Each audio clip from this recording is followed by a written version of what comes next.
दिवस. घरात आनंदाचं वातावरण होतं. अवघ्या एका महिन्याच्या चिमुकल्या मुलीचं बारसं होणार होतं. बाळासाठी पाळणा आणला होता, कपडे घेतले होते, घरात तयारी सुरू होती.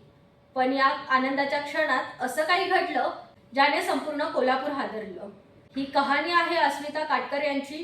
कोल्हापुरातील राजारामपुरी परिसरात काटकर पार्क मध्ये अस्मिता राहत होत्या. लग्नाला जवळपास वर्षभराचा काळ झाला होता. काही दिवसांपूर्वीच त्यांनी एका मुलीला जन्म दिला होता.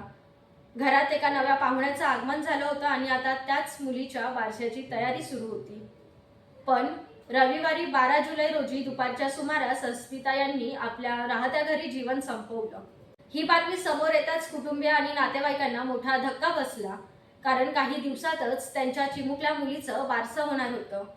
एकीकडे बारशाची तयारी तर दुसरीकडे आईचा असा दुर्दैवी मृत्यू. या घटनेनंतर अस्मिताच्या माहेरच्यांनी सासरच्या मंडळींवर गंभीर आरोप केले. माहेरच्या कुटुंबियांच्या आरोपानुसार अस्मितेला हुंडा आणि पैशांसाठी त्रास दिला जात होता. 5 लाख रुपये आणि सोन्याच्या दागिन्यांची मागणी केल्याचा आरोप करण्यात आला आहे. त्याचबरोबर मुलगा हवा होता, पण मुलगी झाल्यानंतर अस्मिताला टोमणे आणि मानसिक त्रास दिला जात असल्याचाही आरोप माहेरच्यांनी केला आहे. इतकंच नाही तर अस्मिताच्या मृत्यूबाबत संशय व्यक्त करत या संपूर्ण प्रकरणाची सखोल चौकशी करण्याचीही मागणी करण्यात आली आहे. दरम्यान पोलिसांनी या प्रकरणाची गंभीर दखल घेतली आहे. पती प्रतीक सिंग काटकर, सासरे वीरेंद्र सिंग काटकर, सासू मनीषा काटकर आणि नणंद ऋतुजा काटकर या चौघांविरोधातही गुन्हा दाखल करण्यात आला आहे.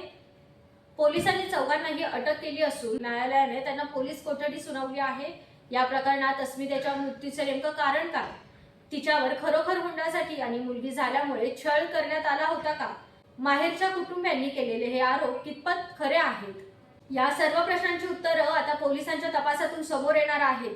दरम्यान पोलिसांनी मृत्यूचं नेमकं कारण शोधण्यासाठी तपास सुरू केला असून वैद्यकीय तपासणी आणि इतर पुराव्यांचाही तपास केला जात आहे. पण या सगळ्या प्रकरणात सर्वात मोठा प्रश्न पुन्हा एकदा समोर आला आहे. आजही मुलगा आणि मुलगी यांच्यात भेदभाव का? एका आईने जन्म दिलेल्या मुलीच्या बारशाचा आनंद साजरा करण्याआधीच त्या चिमुकलीच्या डोक्यावरून आईची माया हरपली.